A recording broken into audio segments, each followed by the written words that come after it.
Hi everybody, मैं सुधाकर स्वागत करता हूं आप सब लोग को हमारे यूट्यूब चैनल पर। आज के सेशन में हम डिस्कस करेंगे जर्नल कॉमर्स का 11th या 12th स्टैंडर्ड का स्टूडेंट्स के लिए एप्लीकेबल है।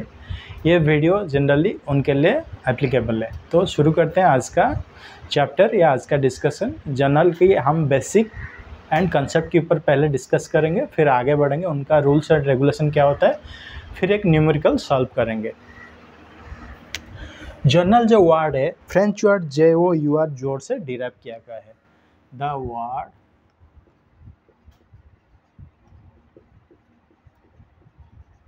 Journal has been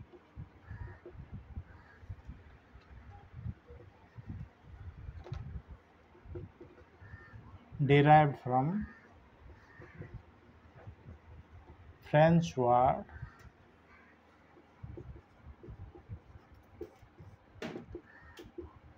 The word journal has been derived from French word jour, which means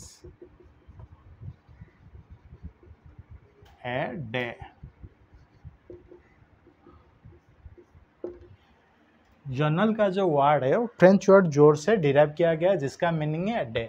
तो जर्नलाइजिंग जो प्रोसेस होता है उसको हम कह सकते हैं कंपनी का डेली बेसिस में जितना भी ट्रांजैक्शन होता है उस चीज़ को एक बुक में अगर मेंटेन करेंगे क्रोनोलॉजिकल ऑर्डर में, उस चीज़ को हम जर्नलाइजिंग कहते हैं।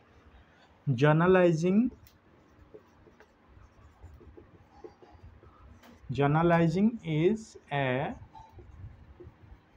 process of recording business transaction. Journalizing is a process of recording business transaction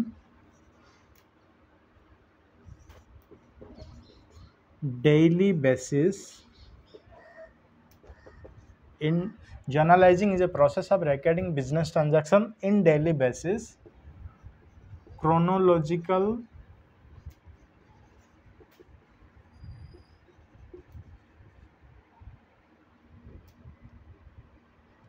Journalizing is a process of recording business transaction in daily basis and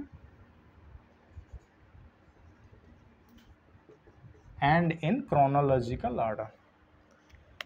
journalising हम किसको कहते हैं? जितना भी ट्रांजैक्शन कंपनी में हैपन होता है, मतलब दिन का शुरू से दिन का एंड तक बिजनेस ट्रांजैक्शन होता ही रहता है। बिजनेस ट्रांजैक्शन किसको कहते हैं? जिस ट्रांजैक्शन को हम मॉनेटरी वैल्यू में मेजर कर सकते हैं। कोई कंपनी का एम्प्लॉय है, उसका परफॉर्मेंस कैसा है, उसको मॉनेटरी वैल्यू से मेजर नहीं कर सकते, लेकिन कंपनी ने कुछ परचेज किया, कंपनी ने कुछ सेल किया, उस ट्रांजैक्शन का एक मॉनेटरी वैल्यू रहेगा।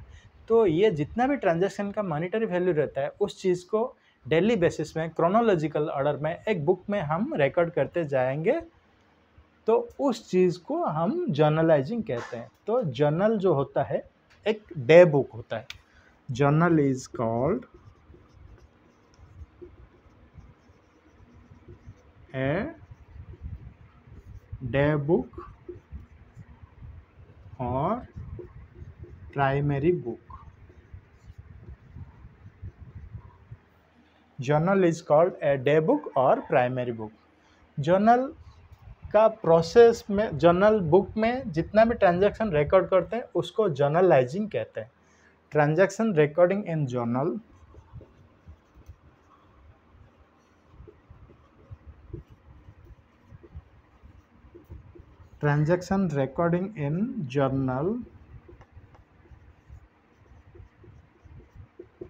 Transactions recording in journal book is called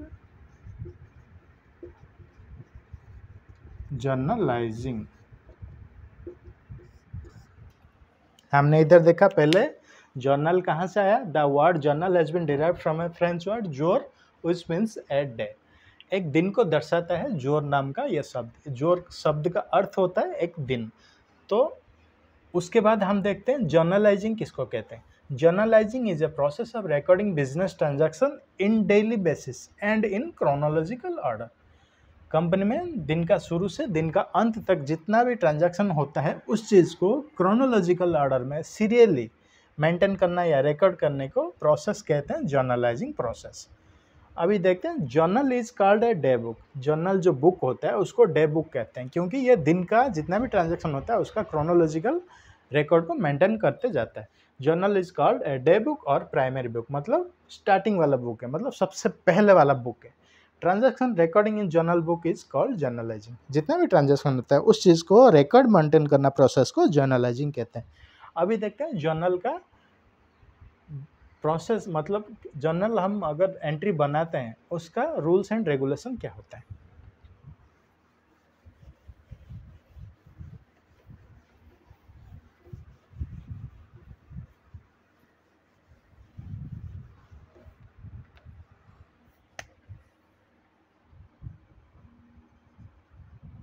rules of recording journal entry.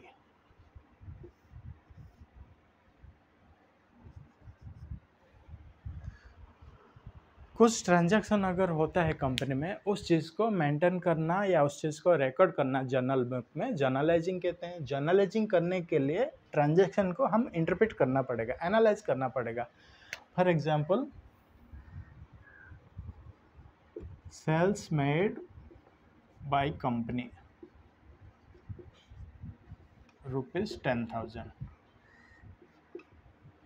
इस चीज़ को अगर जर्नल एंट्री पास करने के लिए बोलेंगे तो इस ट्रांजैक्शन को इंटरप्रेट करना पड़ेगा या एनालाइज करना पड़ेगा, उसके बाद हम जर्नल एंट्री पास कर सकते हैं। तो इस ट्रांजैक्शन को इंटरप्रेट करने के लिए या एनालाइज करने के लिए कुछ रूल्स एंड रेगुलेशन होता है।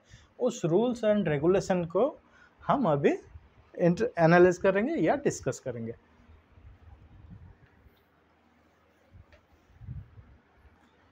सबसे पहला रूल्स हो गया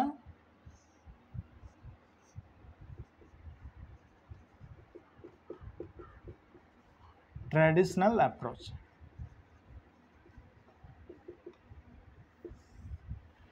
ट्रेडिशनल अप्रोच में 3 पार्ट है।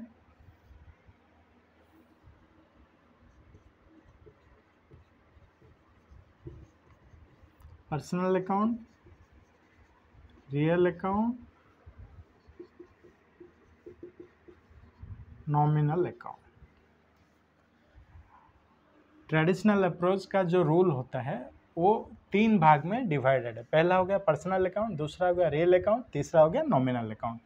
अभी पर्सनल अकाउंट में क्या क्या कवर होता है। पर्सनल अकाउंट में natural personal account,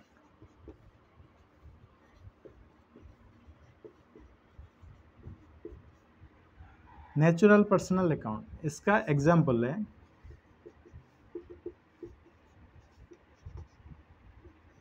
Ram's account,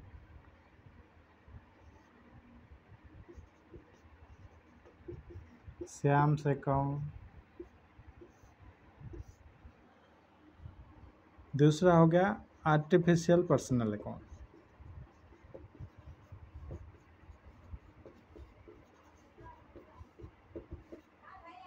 natural personal account मतलब जो जन्म लेते हैं, जैसे कि इंसान। Natural personal account Ram's account, Shyam's account. Artificial personal account मतलब मैन मेड या कम कुछ लॉ के द्वारा बनाया गया कोई अनुष्ठान। आर्टिफिशियल पर्सनल अकाउंट मतलब एक है अरविंद मिल्स,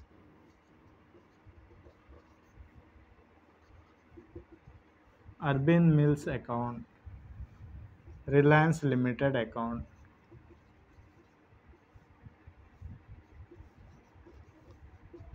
ये हो गया आर्टिफिशियल पर्सनल अकाउंट। तीसरा हो गया representative personal account.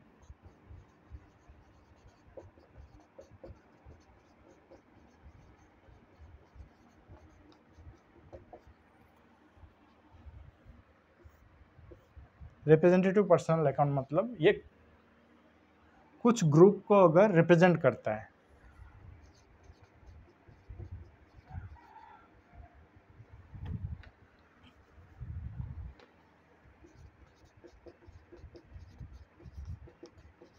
Outstanding salary account, company में बहुत सारा वर्कर है, उन वर्कर को सैलरी देने का था लेकिन सैलरी दे नहीं पाए, तो ये outstanding salary, salary due for पे, इसको कहते हैं आउटस्टैंडिंग सैलरी। तो ये रिप्रेजेंट करता है वर्कर का ग्रुप को या एम्प्लॉय का ग्रुप को, इसलिए हम कहते हैं representative salary account, representative personal account, कुछ पर्सन को रिप्रेजेंट करता है। ये हो गया outstanding salary account.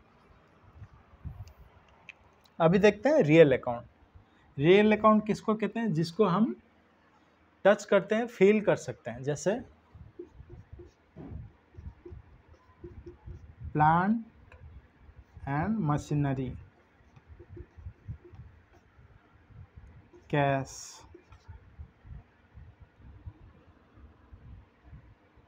Plant and machinery, cash, goodwill हो गया intangible real account.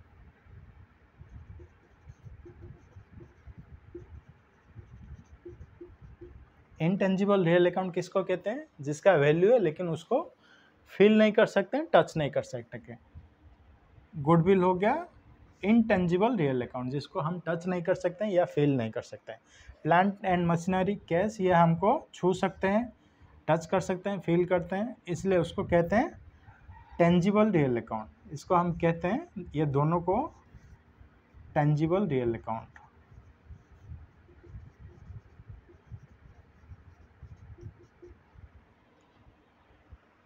Plant and machinery हो गया टेंजिबल रियल अकाउंट, गुडविल हो गया इंटेंजिबल रियल अकाउंट। तीसरा हो गया नॉमिनल अकाउंट। नॉमिनल अकाउंट में आएगा expenses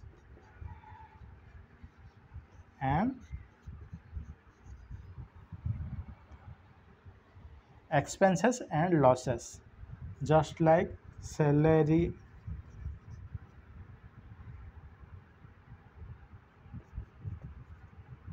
transportation,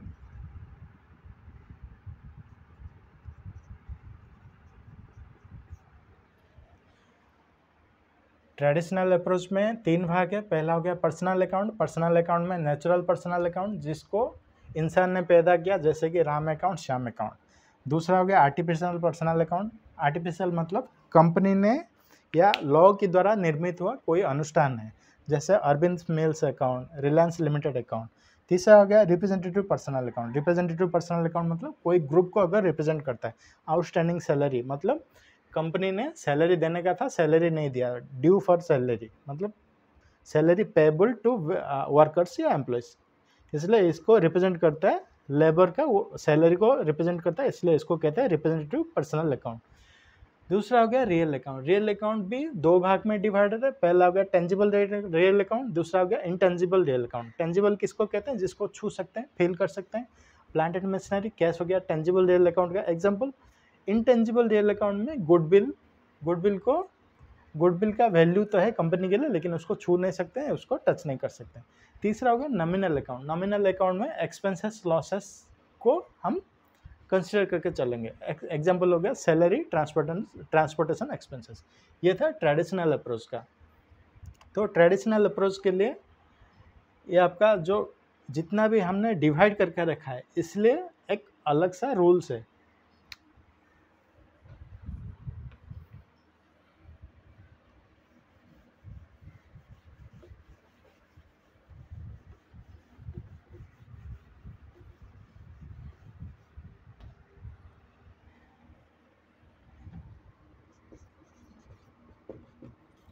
Debit the receiver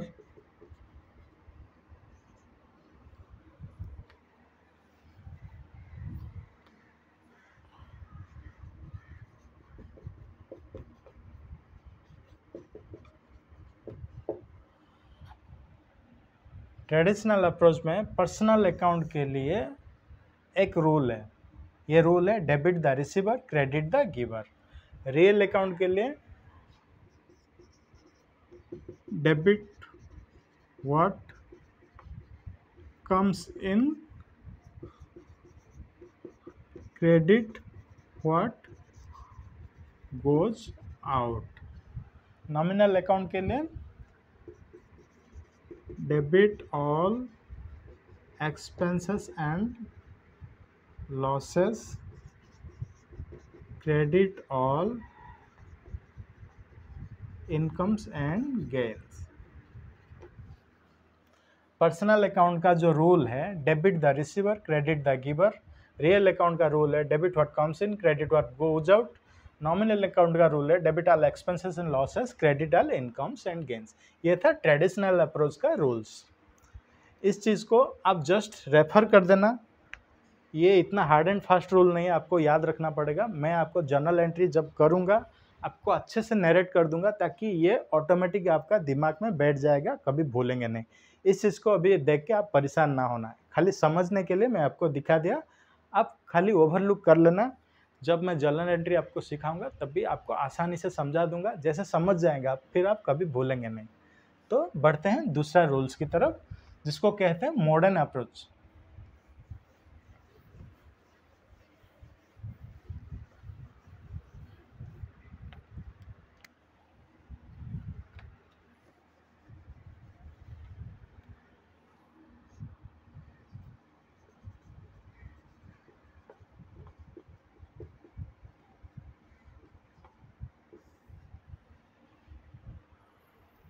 जैसे ट्रेडिशनल अप्रोच था, ये दूसरा अप्रोच है मॉडर्न अप्रोच। इसको इसमें भी कैटेगराइज्ड है।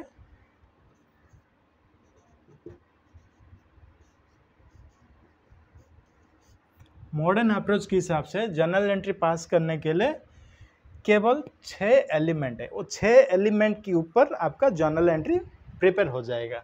6 एलिमेंट के लिए पहले हो गया ड्राइंग्स, एक्सपेंसेस, एसेट,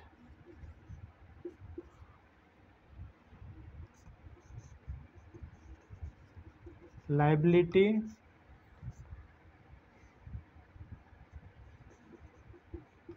इक्विटी और कैपिटल,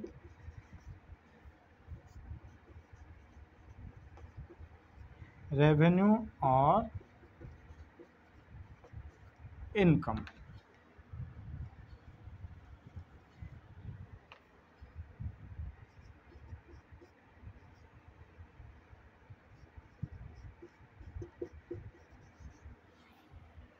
मॉडर्न अप्रोच में केवल मतलब ओनली 6 एलिमेंट है।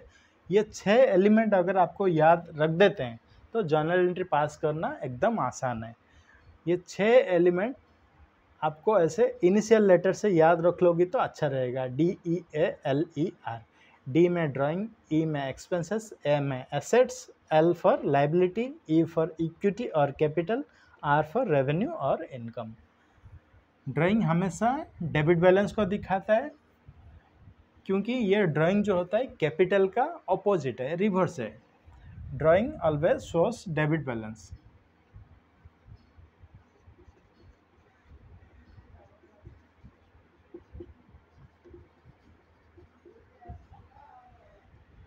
एक्सपेंसेस सेम,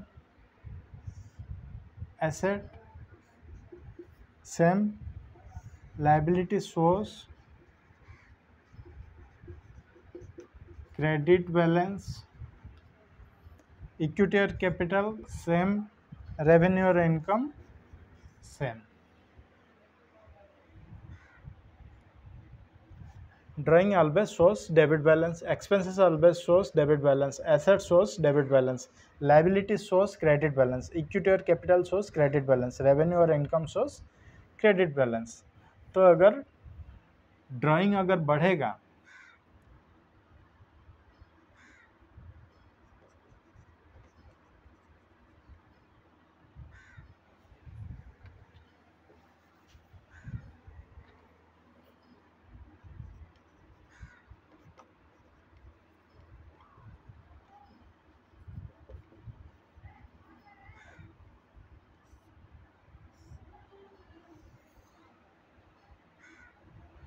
ड्राइंग अगर इंक्रीज होगा तो डेबिट बैलेंस होगा, डिक्रीज होगा तो क्रेडिट बैलेंस होगा।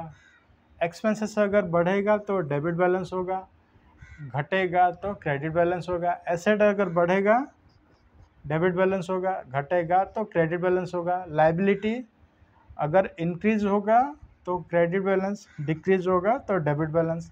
इक्विटी भी इंक्रीज होगा, क्रेडिट बैलेंस डिक्रीज होगा, डेबिट बैलेंस, रेवेन्यू और इनकम इंक्रीज होगा तो क्रेडिट बैलेंस, डिक्रीज होगा तो डेबिट बैलेंस।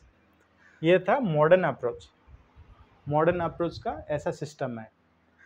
ड्राइंग हमेशा डेबिट बैलेंस दिखाता है, ये आपको याद रखना पड़ेगा। Drawing always shows debit balance, expenses always shows debit balance, asset always shows debit balance, liability always shows credit balance, equity और capital shows credit balance, revenue और इनकम शोज क्रेडिट बैलेंस। तो ड्राइंग अगर increase होता है debit balance दिखाता है, अगर less होता है या घटता है, ड्राइंग का मात्रा, ड्राइंग का क्वांटिटी अगर बढ़ता है तो डेबिट बैलेंस होता है। अगर ड्राइंग का मात्रा या क्वांटिटी कम होता है तो क्रेडिट बैलेंस है। एक्सपेंसेस का मात्रा अगर बढ़ता है तो डेबिट बैलेंस है, घटता है तो क्रेडिट बैलेंस है। एसेट का मात्रा अगर बढ़ता है या क्वांटिटी बढ़ता है तो डेबिट बैलेंस है, लेस होता है या घटता है तो क्रेडिट बैलेंस है। और ये लाइबिलिटी, इक्विटी और रेवेन्यू इन तीनों का अपोजिट है। लाइबिलिटी अगर इंक्रीज होता है तो क्रेडिट बैलेंस है, डिक्रीज होता है तो डेबिट बैलेंस है। इक्विटी और कैपिटल इंक्रीज होता है तो क्रेडिट बैलेंस है, डिक्रीज होता है तो डेबिट बैलेंस है। रेवेन्यू और इनकम इंक्रीज होता है तो डेबिट बैलेंस है, क्रेडिट बैलेंस है, सॉरी।